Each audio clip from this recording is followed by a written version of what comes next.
Welcome back, everyone. Please have your seats and we will begin promptly. The main theme of the New Directions Conference this year is Standards and Frameworks in Language Assessment. I'm pleased to introduce our first panel discussion of the conference, entitled Synergies and Tensions, Exploiting the Benefits of the Common Dimensions of Standards for Language Education and Assessment.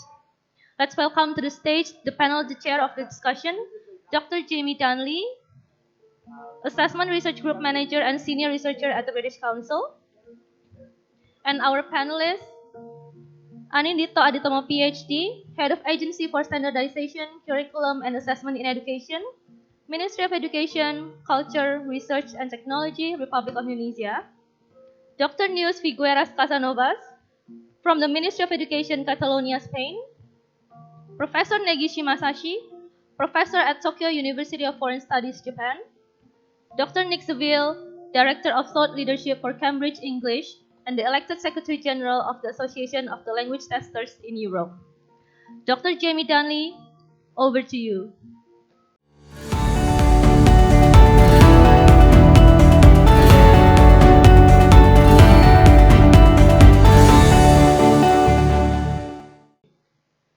Okay, thank you very much for the introduction, and thank you very much for joining us after lunch. A very nice lunch it was indeed. I'm just looking for my clicker. So we've already had our introductions. Thank you, Maria. And some of our speakers have already been on stage this morning. And I think a lot of the themes that we're starting to see emerge from the discussion throughout the morning, we're going to have a chance to revisit and hopefully discuss in a little bit more depth today. Let me see if I can work this. I'm not very good at clickers. Oh, there we go. Okay. So this is our panel. Oh, the order of speakers is not quite what it will be, but never mind. I'll introduce them as we go through. Each of the speakers today brings a special perspective, quite a rich set of experiences from designing, implementing, validating, gathering evidence, as Barry was talking about this morning, changing, localizing, adapting standards. And so we're going to try and draw on those experiences and then look for the tensions, the synergies that might occur across those contexts. And particularly, we'll have an opportunity to revisit some of the very important questions that Dr. Anindito mentioned this morning regarding the reform agenda here in Indonesia. So we'll see what our international, regional, local perspectives, what they share, and what we might be able to learn from each other. Just to kick off, just to refresh our memory, because this is going to come out throughout the discussion, we have the comprehensive learning system concept, a triangle in which all of the corners are linked and integral to a system. So we have our curriculum, we have the delivery of the curriculum by teachers and through learning, teacher training, materials, and we have assessment. This isn't an assessment conference, so we tend to talk about assessment a lot, but it's only one part of the system. But what's really, really important is that standards, we've been hearing a lot about standards, sit at the center of the system, and they need to drive and be connected to each of the parts. So I'm not going to talk anymore. I'm now going to hand over to Neus, and Neus is going to kick off with the first of our range of international and local experiences with standards. Thank you very much, Jamie, and thank you for inviting me to be here. It's a pleasure. What I'm going to do is take the perspective of the CFR, which has already been mentioned this morning. It's not really a set of standards. It was presented as a framework in 2001, and I will also be referring to the companion volume that was published in 2020, and many of you will be aware of that. And although I'll be talking mainly about the CFR, I'd like to draw your attention as well to other sets of standards or guidelines or frameworks that are already in existence. We talk about the CFR that is not a language-specific framework. We may talk about the ACTFL guidelines, which are not language-specific either.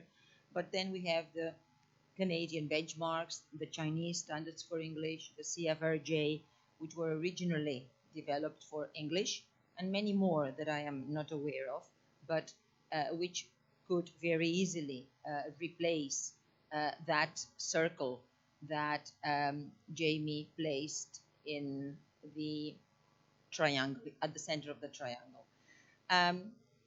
Many of you will have heard about the CFR, and I'm sure that many of you have got the book at home, or at least in your computer.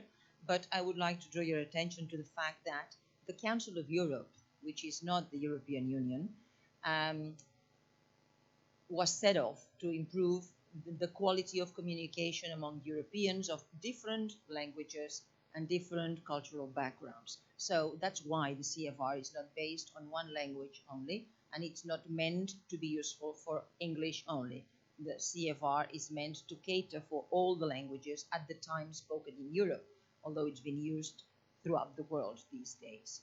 And the main mission of the CFR was to help all the parties concerned with organized language learning, that goes beyond teachers and publishers, to help them share their objectives and methods, to make them clear and explicit for the benefit of those who use the product of their work.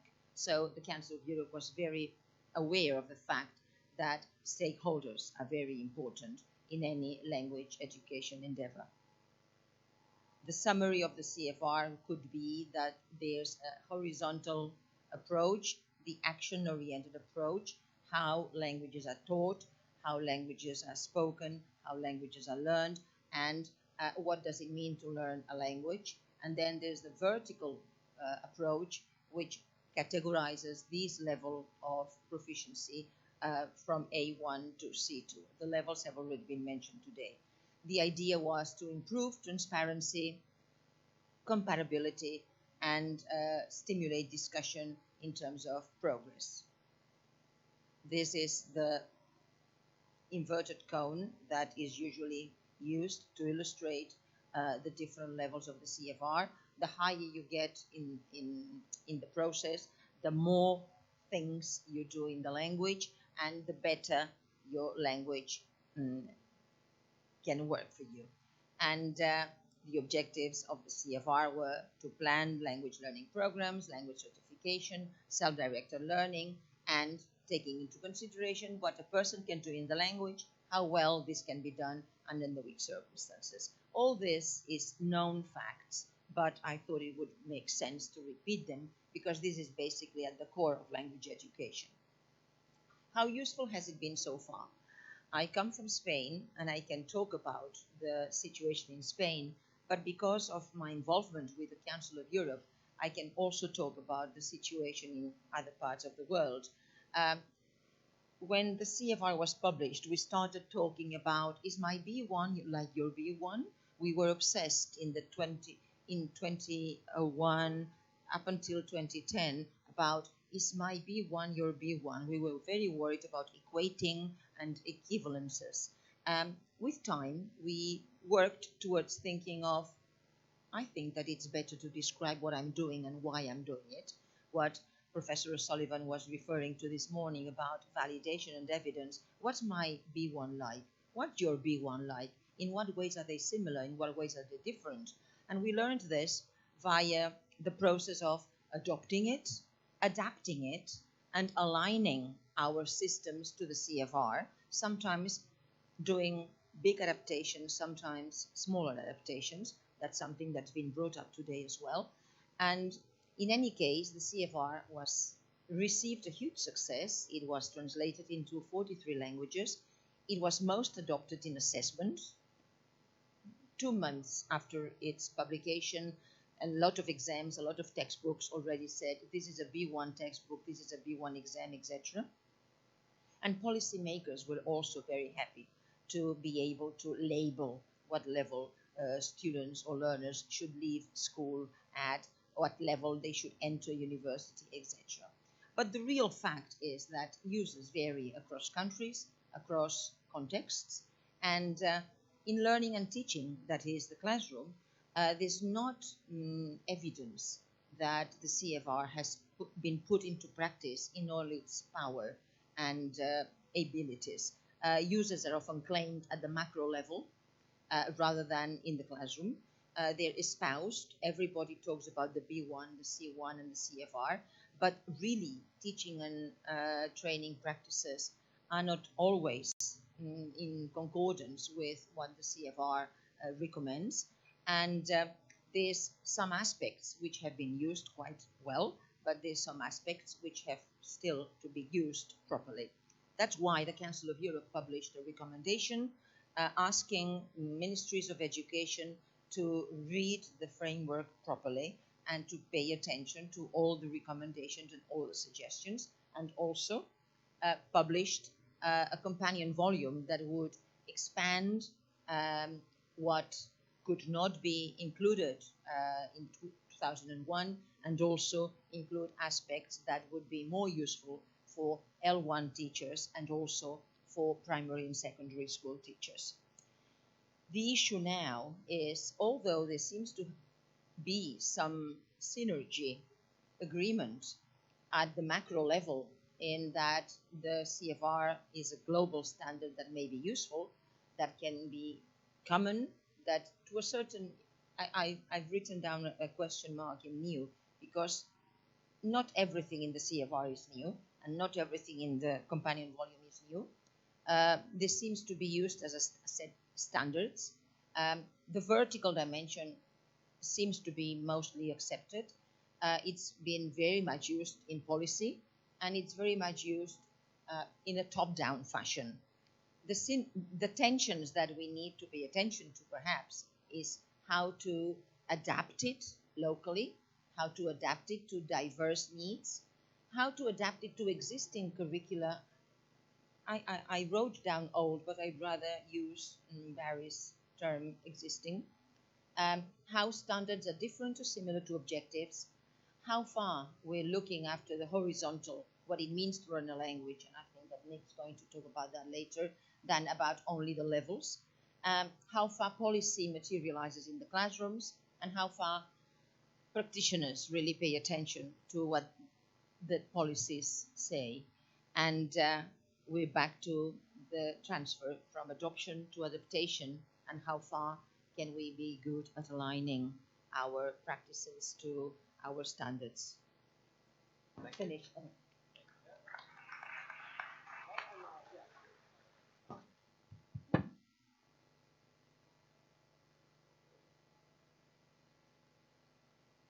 Thank you, Neus. That was a great overview in 7 minutes of something which has taken many decades to put together and to put into practice. And you can see there's still some work to be done, but we've achieved quite a lot. In my brief intervention, I'd like to think about with you the nature of setting standards specifically for languages and for language learning and assessment. And what do we actually mean by standards and standardization? Well, the take-home from this particular part is I'd like to focus on 3 meanings. The nature of language and how it is standardized for the purposes of education, and of course for the purposes of assessment. That doesn't mean to say we, for example, have to have one standard, for example, for English, which is a polycentric language, but whatever we are going to teach, we have to describe it in such a way that we can teach it and test it. So at the heart of language learning and assessment is the language that you're learning.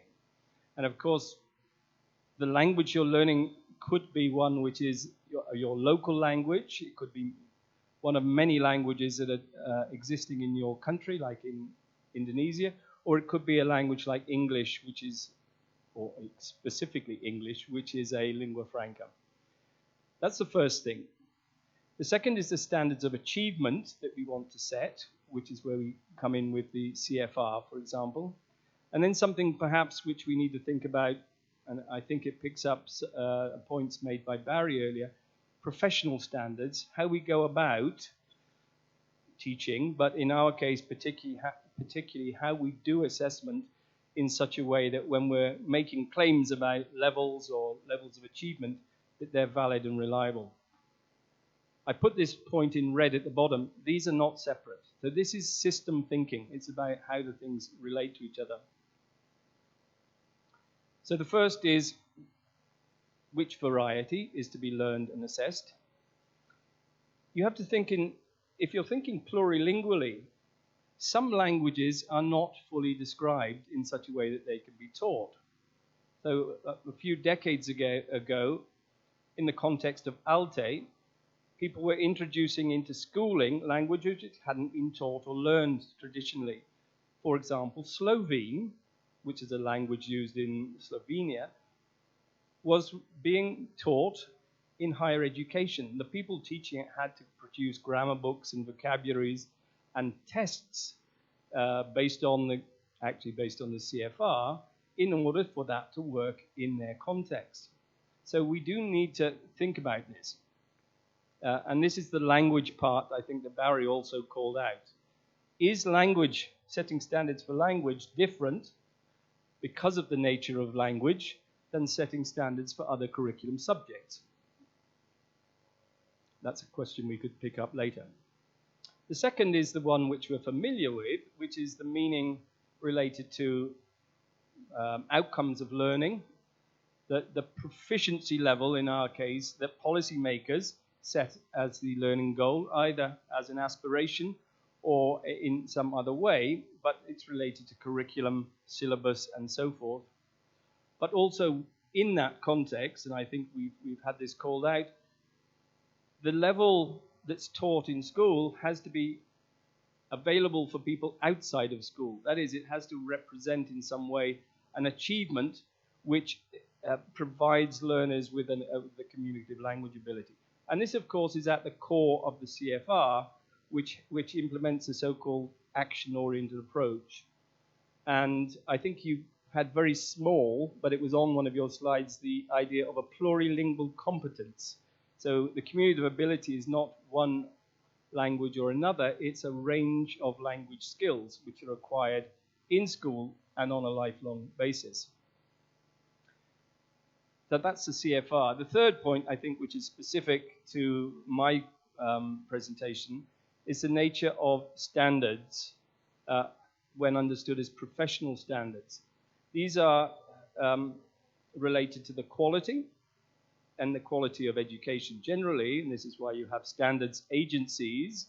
But what does it mean for language assessment? Because I think this is an area which probably requires increased professionalism, generally speaking, around the world, and to be open to more scrutiny. In this context, a standard probably could be considered something like an agreed way of doing something. And in many cases, whether it's standards for the plumbing profession or for the medical profession, these tend to be set by the professions themselves and may lead to laws and regulations, but may not be. They may be used for self-monitoring or to increase collaboration. And that's the sort of work we do in ALTE, the Association of Language Testers, where we collaborate across many languages to try and implement the same agreed ways of doing things for language assessment. In general, these tend to be, standards of this kind tend to be set out in documentation, like the APA standards, which are for all types of education and psychological testing. And in the last 25 or 30 years, language assessment organizations have developed their own standards. So the Code of Ethics for ILTA, the International Language Testing Association, and in the case of ALTE, our Code of Practice and our Quality Management System. And the point about the Quality Management System is it's a form of, well, it's a theory of action, really, as Barry was talking about. It's how you put your standards into practice in your own context, for your own exam, and for your own users or stakeholders, as Barry called them, and some recognition of that through the awarding of a quality mark. Conclusion, we must take all of these into account because they are related, but if we get it right, we will make a contribution to better decisions in society and a greater contribution to social justice and fairness in using language tests.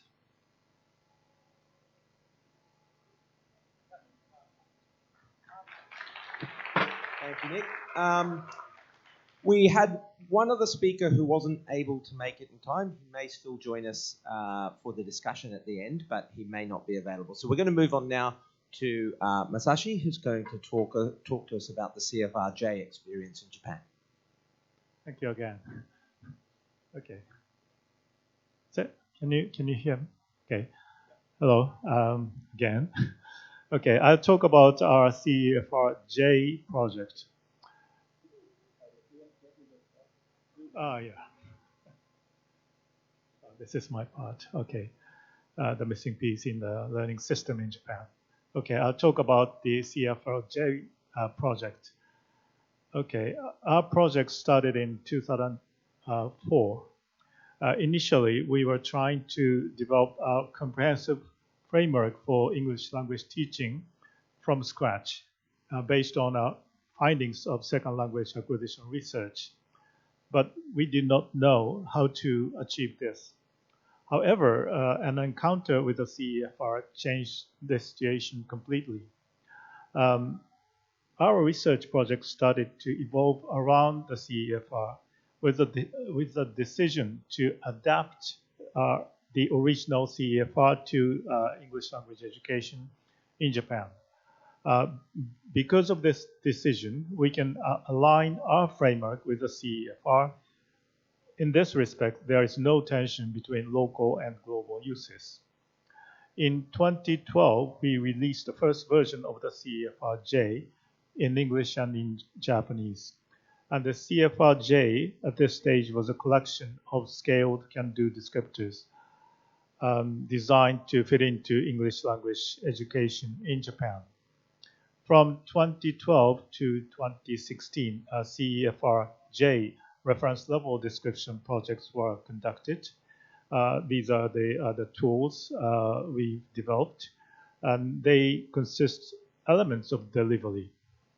From 2016 to 2020, we developed CEFRJ-based tests. These test items can be used, of course, for assessment. In 2020 and 2025, we are now applying the CFRJ to secondary school education, secondary school classrooms. Important features of the CFRJ are as follows. We created a framework consisting of granular levels towards the lower end with a set of can-do descriptors so that learners and teachers can see tangible progress. New descriptors were created and scaled. So some of the characteristics of the CFRJ were adopted in the CFR-CV, companion volume, Neus just mentioned. This shows principled localization may be able to contribute back to the original CFR, so the impact may be bilateral to some extent. Okay, this is the famous O'Sullivan's comprehensive learning system. O'Sullivan 2020 argues that the success of any learning system depends on the close alignment of elements that have traditionally been regarded as independent of one another. Curriculum, teaching learning materials, teaching approaches, teacher training, and assessment. When I first saw this triangle at a conference in London in 2020, I didn't understand its significance very well, to be honest. However, as I use this figure to understand the several contexts of language learning and teaching in Japan, I'm beginning to realize the importance of the figure. Okay, let's take it's small letters, sorry. Let's take a look at English language teaching in primary and secondary education in Japan. The course of study is a national curriculum in Japan. We have the courses of study for primary education and secondary education. The courses of study in Japan are loosely aligned with the CEFR. They have the same framework as the CFR for communicative language activities, and the teaching objectives will take the form of can-do descriptors, kind of. However, the can-do descriptors are different from those in the CEFR or CEFRJ, and the levels are not specified. It should be noted, however, that key concepts of the courses of study are language activities which are appropriate to the purpose, situation, and context of communication, which might lead to the adoption of an action-oriented approach with the concept of social agency. On the other hand, authorized textbooks are not aligned with the CEFR. For example, there are about 30 authorized textbooks for upper secondary education in Japan, and they are all different. And there are few elements of an action-oriented approach and few examples of social agents, and CEFR levels are not specified. Classroom assessment basically consists of midterm, end-of-term exams. I have been involved in teacher training for more than 30 years and have seen dozens of teacher-made tests every year. As far as I can see, they are not aligned with the CEFR. Most of the test items are not task-based and no contexts are specified. Just a conventional old type of, thank you, quiz. On the other hand, however, many high-stakes tests are aligned with the CEFR. In Japan, the use of the CEFR is not mandatory, but voluntary. And the CEFR-J also adopts a laissez-faire policy. It is only used by those who see benefits in using the CEFR or CEFR-J. Many people might find the CEFR relevant to assessment, but not so much to a curriculum or delivery. If there is any missing piece, i.e. lack of alignment with the CEFR, these must be filled in by the learner or the teacher. This is where attention is built up. Furthermore, it is only in the case of active users of the CEFR that the learning system becomes truly comprehensive. If curriculum, delivery, and assessment are aligned with each other, great synergy will be generated. Hopefully, the CFR will make a good foundation for curriculum and delivery as well in Japan, and fill in the missing piece in the system. Thank you very much. Thank you, Masashi. Okay. And now I'd like to call on Dr. Anindito to revisit some of the ideas and talk about the standards from the perspective of the work and reform in Indonesia. Yes, thank you, Jamie. I don't have any slides. I used up all my slides this morning, unfortunately. So just let me talk about several points that's already mentioned by the previous speakers as well. And I'll start by commenting on the irony of standards, at least in policy discourse in Indonesia. It's ironic because standards in Indonesia are meant to standardize. I don't like the, for example, the official English version of my agency's name is the Agency for Standardization, which I think is wrong. It should be the Agency for Education Standards, not standardization. But that reflects the mindset in Indonesia, that standards are used to standardize, right? To narrow the gaps existing within the system, to make our education system more equitable. A very noble intention, very noble purpose. But it's ironic because standards not only often fails to reduce gaps, to improve equity, standards sometimes even mask the existence of disparities, of gaps within the system, and thereby prolonging the gaps because it makes the disparities within the system invisible. Now, let me elaborate a little bit for those of you who are not familiar with the Indonesian system. In our context, standards are meant by law. It's written in the education law. Standards are meant to set minimum criteria for teacher qualifications, teacher competencies, for example, facilities in schools, proficiency standards for students to be able to graduate primary, secondary schools. That's by law in Indonesia. We have to set minimum requirements for 8 things: graduate competencies, teaching and learning processes, assessment practices, school management, and so on, facilities, and so on. So what does it mean that standards are minimum criteria? It means that they have to be met by the relevant parties, by students, by teachers, principals, districts, and that they are legally binding. So in Indonesia, standards is not aspirational. It's not something you aspire to. It's something you must meet. Otherwise, you are breaking the law. That is our legal context here. So theoretically, if a school does not meet certain standards and facilities, they should be closed down. They will lose their permit. Again, the idea is to remove disparities. We want all schools to have, a certain level of facilities in place. Makes a lot of sense. If a student doesn't meet the minimum level of proficiency stated in the standards, they should not be able to graduate or pass year 6 or year 9. That is by law.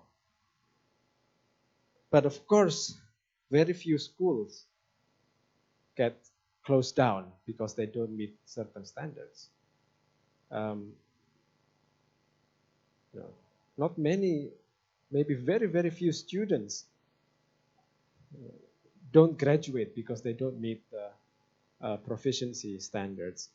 I shared with you this morning the data from the national assessment. Only 1 out of 2 students meet the minimum requirements for reading literacy.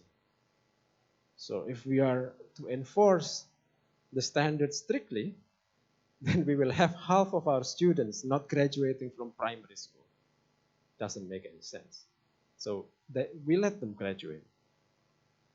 So that is the irony of standards in the Indonesian context, at least, is that we want to use it as a tool to improve equity, but in fact, standards contribute to prolonging gaps because they mask the existing gaps within the system. It is a mirage that we have an equitable system, unfortunately. So the question is, do we need standards then? What do we need? Do we need frameworks, guidelines? What do we need? And answering this question will depend on what we want to achieve. What is our goal? And this is where Merdeka Belajar, our reform, comes in. Because Merdeka Belajar sets a very clear goal that we want our students to be able to become lifelong learners. And for that, they need certain dispositions, they need certain mindsets, they need certain conceptual tools, skills, including some level of proficiency in English. So, what is the implication for English teaching and learning and standards? Well, let me answer this negatively first. What we don't want in English or for other foreign language teaching and learning is what you mentioned. We don't want to be preoccupied with equating whether my B1 is the same as your B1. That is not a debate that we want to have. It's unproductive for the system. The question rather is, what kind of B1 we want to achieve in the system? And the answer may very well be different for different schools and different districts in Indonesia. So what we are looking for, call it standards or frameworks or whatever, is something that can drive behavior in the direction of building students, first, confidence, and second, fluency in using English for learning. That is in the context of our Merdeka Belajar reform. If our students are confident enough to use English for self-development, then we have achieved our goal. I will leave it at that. We are, as I mentioned, we are still formulating the policies with regards to English language teaching and learning. We are building a roadmap that hopefully we can share with the public next year, maybe mid next year. So again, I invite any of you, if you have anything to share with us and the Ministry of Education regarding the roadmap towards what we want to achieve, please let us know. Thank you, Jamie. Thank you. Thank you. Okay, well, we definitely want to have discussion and some questions from the audience as well. I'd just like to make a few points. There are a few interesting things that I think came through. And one of them was the constant change.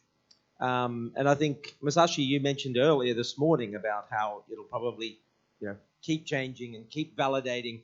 The validation evidence is not just about finding out if we're doing it right. It's about finding out how we might be able to do it better and then changing. And Neus pointed out the CFR. I mean, we had 2001. We have the companion volume in 2020. At no point do we think we know everything we need to know, or we shouldn't feel that way. The idea of change and improvement should be part of the system, I think. And we're all growing. The CFRJ feeding back the pre-A1 level, which many countries and people around the world complained about not having something appropriate for very beginner learners. And that's been added through a local experience that was still relevant to others as well. So I think the idea of change was really important. As the upcoming president of the European Association of Language Testing and Assessment, Nick, I would be remiss not to point out that you missed our guidelines for good practice on your list of standards, the IELTA guidelines, with the ILTA ones. So, yes. And we are, once again, looking at updating and revising those because change is necessary. I think that one of the tensions and synergies that came through everyone is this idea between top-down, bottom-up, compulsory, voluntary, the implementation side of it, and flexibility, how much flexibility there should be in the system. One of the questions I'd like to ask everyone is the idea of, if we do use proficiency standards or frameworks to set our learning goals, within an education system, how much flexibility should there be in setting those goals? Because in many of the countries I've worked in, one of the, I think, mistakes that I've seen is that sometimes people try to set one goal for everybody to achieve, and how appropriate that is or how achievable that is. And I'd just perhaps like to go around the panel and hear your thoughts on setting levels and learning goals for within an education system. Nino, would you like to lead off on that? I definitely leaning towards having much more flexibility. So as opposed to legally binding minimum sets of standards that everyone needs to meet, we need frameworks and guidelines that can be adapted to specific contexts. I mean, imagine a school in Jakarta. We have one of the parts of Jakarta is outside of the main island. It's the Kepulauan Seribu, the Thousand Islands region. That's very different to Jakarta, the city. Yeah. A teacher in central Jakarta will be teaching students who are coming to school, being familiar with books, being accustomed to discussing and debating with their parents, even using English in their day-to-day interaction. Should we set the same standards and proficiency goals for those kids with the kids from Kepulauan Seribu who have no such exposure at home? Definitely the answer is no.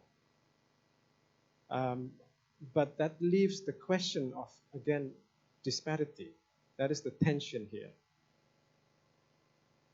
Having a flexible framework may also mean the danger of having a flexible framework is that those who are more advanced will stay, in the front, and those who are behind will always be behind.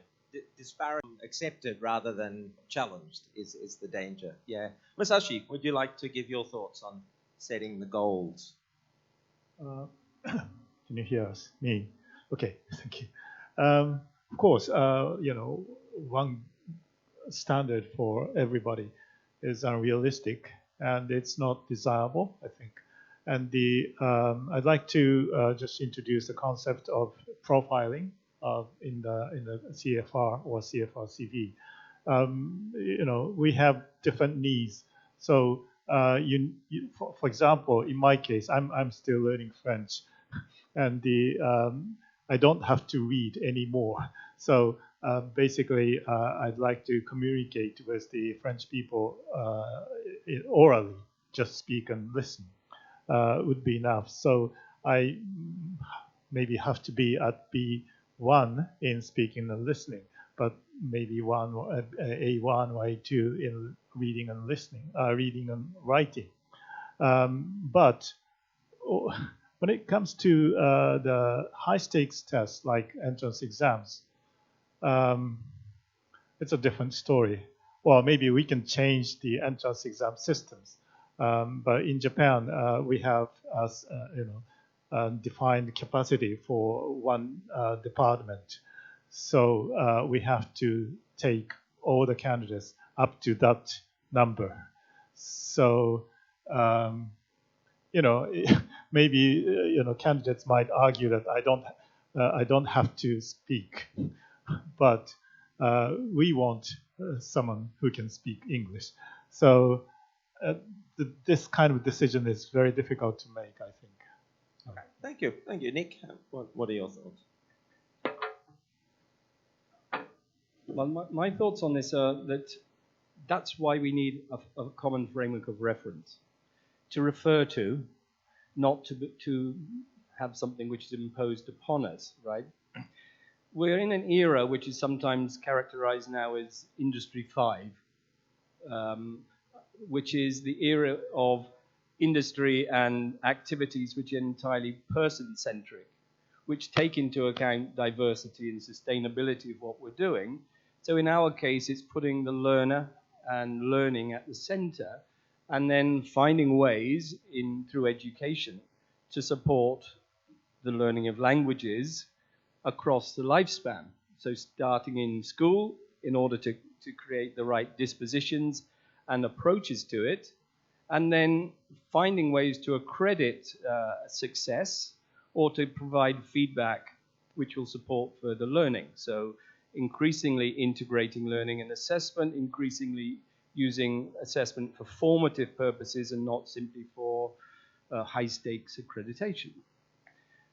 The point about standardization, though, I think, is if you are going to use high-stakes tests, should they exist, then you will need professional standards in the organization that produces them, so that if you are producing what you claim to be a B2 or B1, whatever it is, which tests reading or speaking and listening skills, you need to define those skills appropriately in order to test them. So you need constructs, and then you need a delivery system for the assessment, which guarantees that every time you administer your test, it gives a fair and valid outcome. So standardization in our profession of assessment is obviously something we need, and you need professional standards for it.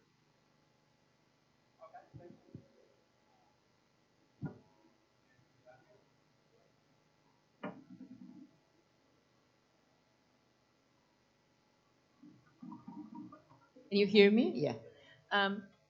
I'm not that sure about setting different standards or different levels to cater for diversity. Maybe we should be thinking of a common framework that would allow to teach in relation to the level of the students, and then start thinking of standardized tests which are multi-level, which can, to a certain, if we decide that what we are considering as low-level schools get lower levels of achievement as the target, we might discriminate the 5 students that can do better in that school, or the 10 schools, and we might perpetuate that the schools with high-level students are always doing better.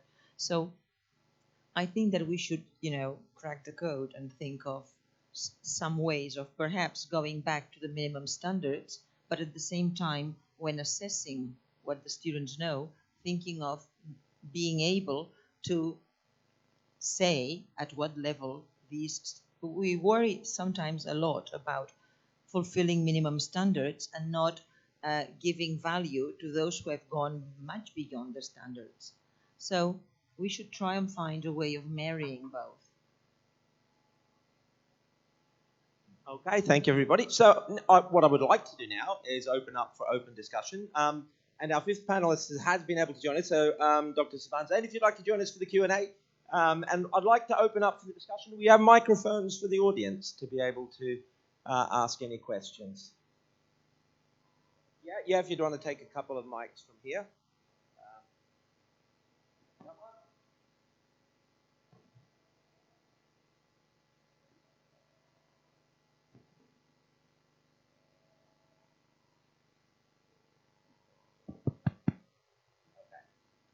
See if you can turn that one off.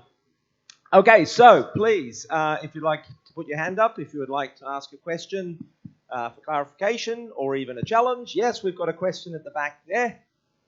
If you'd like any particular panelist to answer your question, please indicate. Otherwise, of course, whoever feels like they have an interesting comment to make will jump in.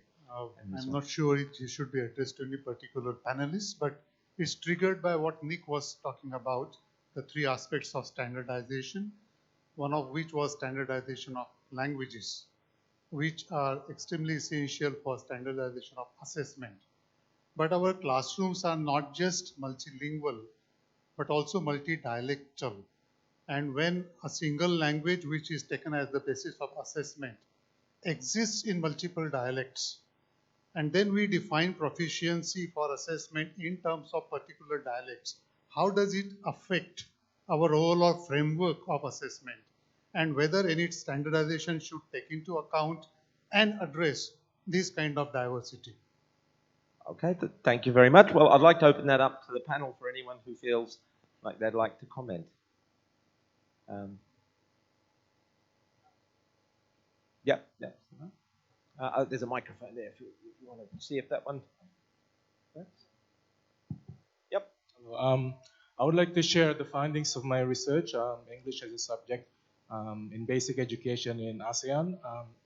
The problem that we're having in the ASEAN region, according to the data, is that there's been misalignment in terms of policy and also research and also assessment. And in terms of assessing different languages, the idea of the CFR as a standard, for example, being used in Europe, is that to promote plurilingualism.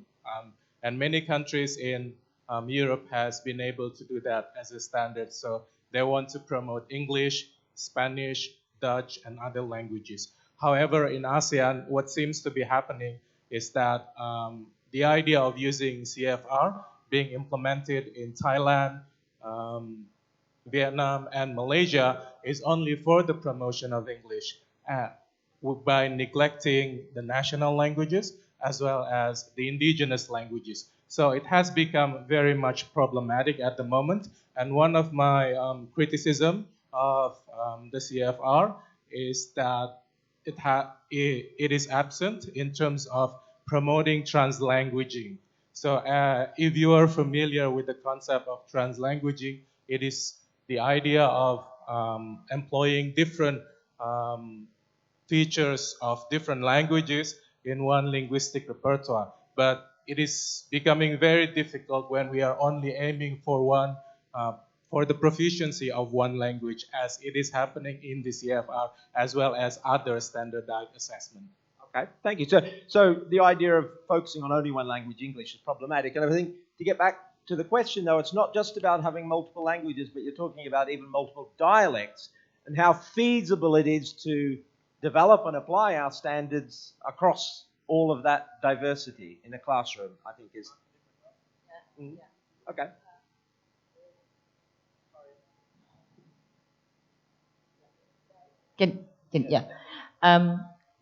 That was one of the missing bits that you could identify in the CFR 2001.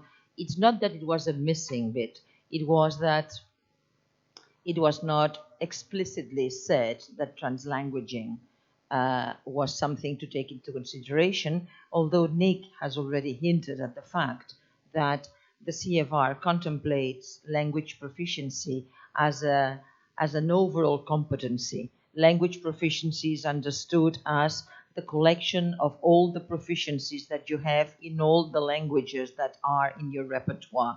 That was already there in 2001.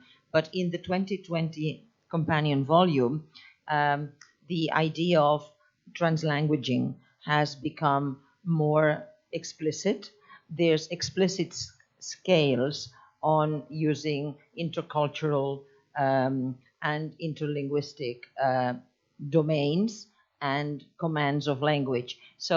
And that's because the Council of Europe became aware of the CFR being used in primary and secondary, which was not the initial idea behind the CFR 201. So something I didn't say was that it's taken us in Europe and in other areas in the world 20 years to come to terms with what the CFR 2001 means and can do. Let's see how many years it takes us to identify the issues in the companion volume. Can we still pursue that question? Yeah. Please do. I would make 2 points, really. One is that because you have had to describe a language in order to teach it, to create a curriculum, doesn't necessarily mean that you want to impose a standard on everybody as if it was the only one version of the language which is valid. And that means that when you are teaching or giving feedback on a learner's proficiency, you can certainly set tasks which focus on more of the language's practice. In other words, the communication intention, the communication effectiveness of the learner.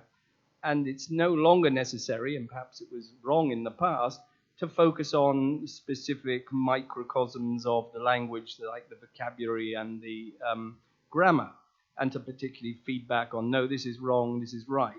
I don't think that was, well, actually, the communicative approach was to move away from that, and the action-oriented approach is very much about can-do. So what we're trying to set for learners is abilities to use the language while they're in school, but also to develop the aspiration to carry on learning beyond school.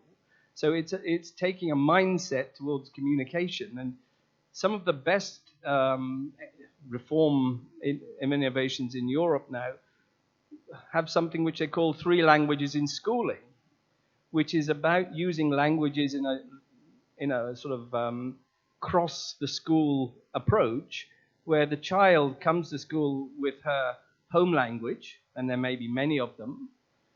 They learn the language of schooling, which will obviously be a national language or regional language, and then they're adding in the languages of the curriculum, sometimes from an early age. So you're maintaining the first language, you're developing literacy in the schooling language, and you're additionally adding in foreign language, English usually, but it's targeted as a way of using language, and translanguaging in that context is totally encouraged. And there's some excellent projects, for example, in the Basque country, where there's Basque and Spanish and English, all three languages being encouraged through practice, not just through curriculum and syllabus specification. Okay, thank you. Yeah, and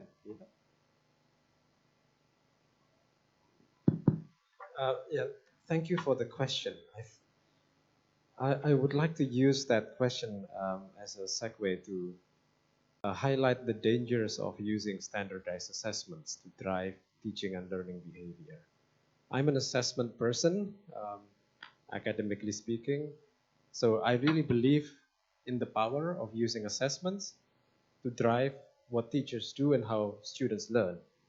I think teaching to the test is probably a universal phenomenon, but having said that, what you highlighted just now is like the dangers of using standardized assessments when you have a particular, in this case, dialect, as the gold standard to evaluate the proficiency of spoken English from the test takers. Right? You cannot get away from that if you are using assessments for high stakes purposes, where you need to compare one test taker to another on an objective metric and then to sort them from the best to the worst, like in a selection scenario. Right? But that is not the scenarios that teachers face in their day-to-day teaching. Right? What teachers face is the problem of motivating students to improve their confidence, to improve their proficiency in using the English language. Now, this is not answering your question, but I would like to pose another question or challenge. If that is the case, then what is the role of standardized assessments in the kind of reform that we are currently undertaking in Indonesia? Yes, I agree that we will need a certain form of standardized assessment so that we can monitor where we are at the moment in our journey towards our goal. But using standardized assessments, especially those that discriminate against local variations, for example, in terms of dialect, might do more damage than good. Okay, well, answer a question with a question, always good. So would anyone else like to comment on the role of standardized assessments within our idea of standards and education reform? Anyone on the panel? I would just make a comment about assessment generally, that for assessments to be valid, they need a context, a purpose, and a use specified. So you can't really answer a question about standardized tests unless you know what you're testing and why. So if you want different forms of outcome at the end of different phases of education, you might specify a particular level and a particular type of competence for students graduating from vocational colleges, which will be different from those graduating high school from highly academic colleges, which need to lead you into higher education. And in some cases, you might be, as Masashi was saying, you might be putting more emphasis on literary skills, like reading and writing for academic purposes. In others, you might be putting more emphasis on the ability to use language for performing certain tasks in the workplace. And increasingly, we ought to be thinking more in these terms rather than thinking, shall we have a standardized test or not? The tests that you produce for those purposes can be standardized, so you can then make selections, or you can use it for policy-making purposes. But it shouldn't be for policy-making purposes as the first role. It should be for educational purposes and for the purposes of accrediting learning. Okay, thank you, Nick. Yeah, well, if anyone's read or watched The Lord of the Rings, one ring to rule them all, we all know where that ended up. It didn't end well, so I think the idea of one size fits all is probably not a good idea. Okay. Would there any comments here?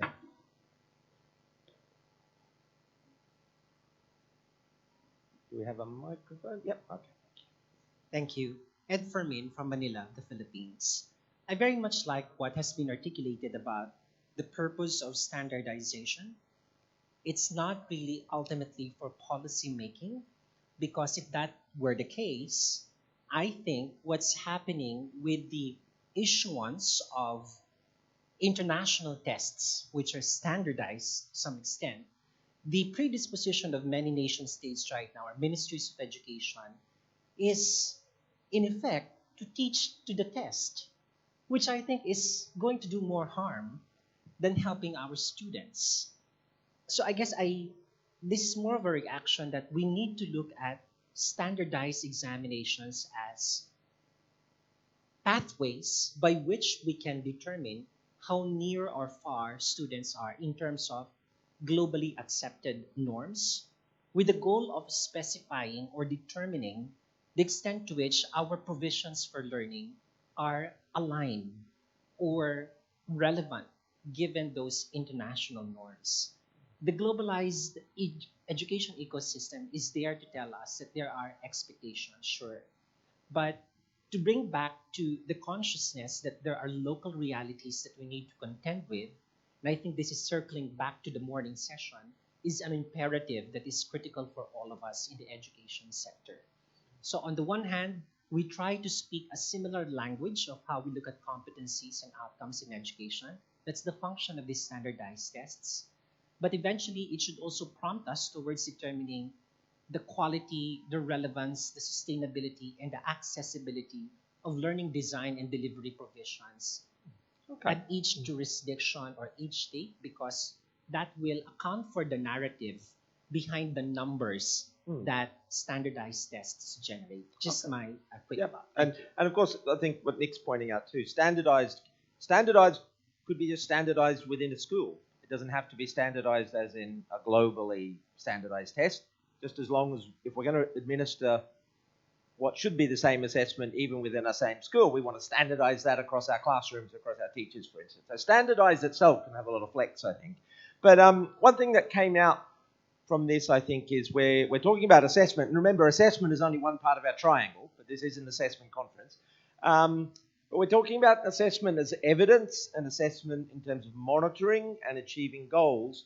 I'd like to find out what the panel think the role of assessment is for the learners themselves, not the policymakers, not the teachers. What is the role of our assessments for the learners within standards and aligning with standards? Do they get anything from it? Is it useful for them, or is it really more above their level and it's for teachers and policymakers to evaluate the system?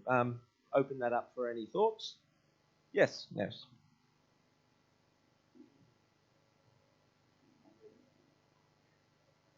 Well, I'll talk about the learner and assessment later today, but I'd like to focus now on how we have ended by talking about standardization and not about the standards in language education, which was the main topic of the session.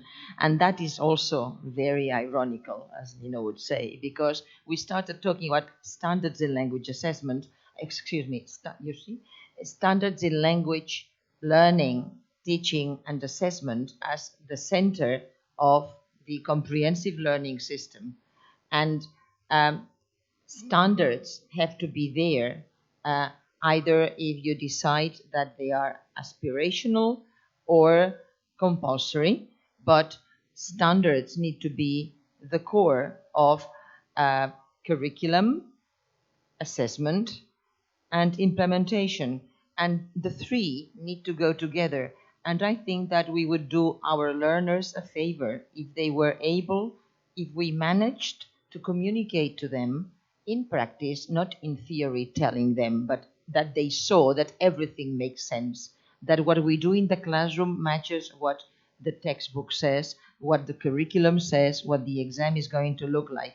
They should see that there's some unity in what they perceive is language education or mathematics or any subject. And I guess the language standards only make sense. It only makes sense to have language standards if we have what Barry was talking about this morning, a model of language. Do we know that things progress in a way that we can define? And is it useful to describe them in that way? And if it is, then it's useful to have language standards at different levels. 5 minutes, yes, to wrap up. But if not, then maybe we rethink. I think, Nick, you also mentioned earlier today that language standards can be as much about behaviors as well as aspects of language, and that's important to remember. I was going to just pick up on this idea of what is the value of assessment for learners. I mean, what learners usually need to know is where they are in their learning, right? So, and where they can go next, most usefully. So, for the last 15 years, many of us have been thinking about and writing about learning-oriented assessment. And from that perspective, you can't, in education, have assessment without learning taking place.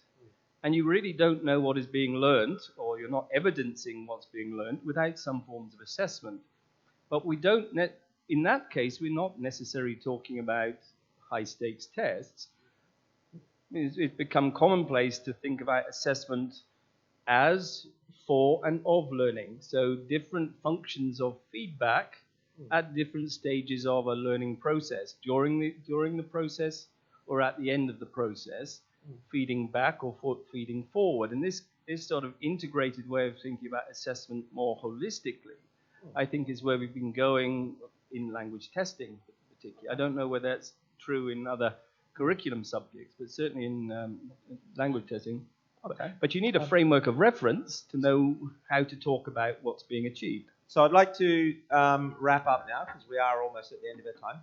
But I'd like to first thank everybody for their insights, their input, and a rich global variation with, interestingly, I always find a lot of overlap though. So global, local, and regional share a lot of the tensions and synergies, and so it's great to be able to share our experiences and perhaps learn about our solutions, as in the pre-A1 descriptors, which have now become part of the global toolkit.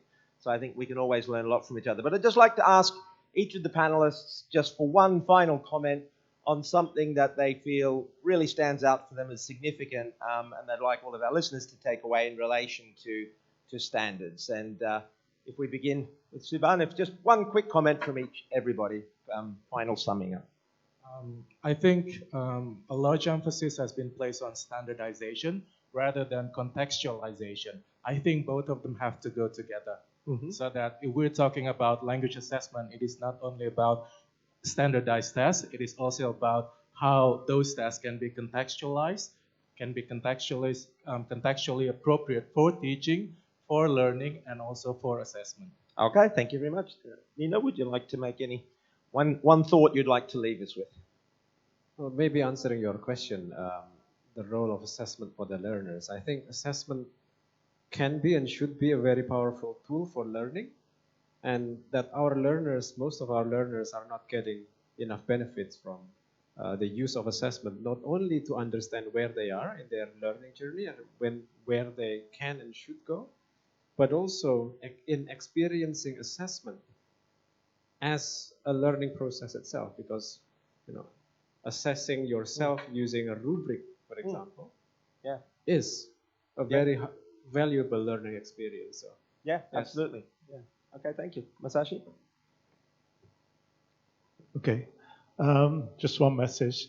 Please refer to comprehensive learning system and check if there is a missing piece. And maybe the teacher is the first person to find that missing piece and do something about it.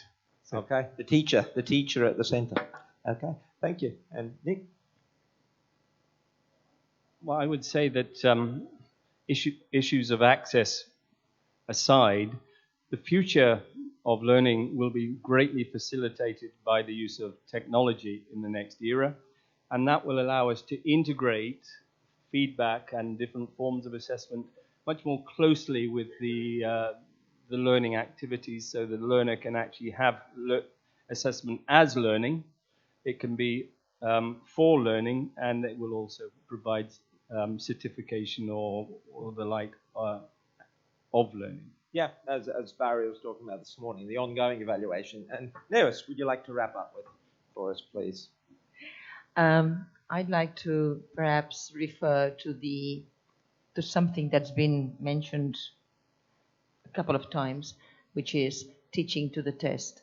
If we managed to have a balanced curriculum, implementation, methodology, etc., and assessment, maybe teaching to the test will become part of the usual activities in the classroom that refer to standards. And rather than talk about standardized tests, we can talk about standards and how can we achieve them. If the test is based on standards, and embrace them. Teaching to the standards. Okay, thank you very much, everybody, and I'd like to thank the audience as well, and thank our panelists for a great discussion. Thank you. Okay, thank you.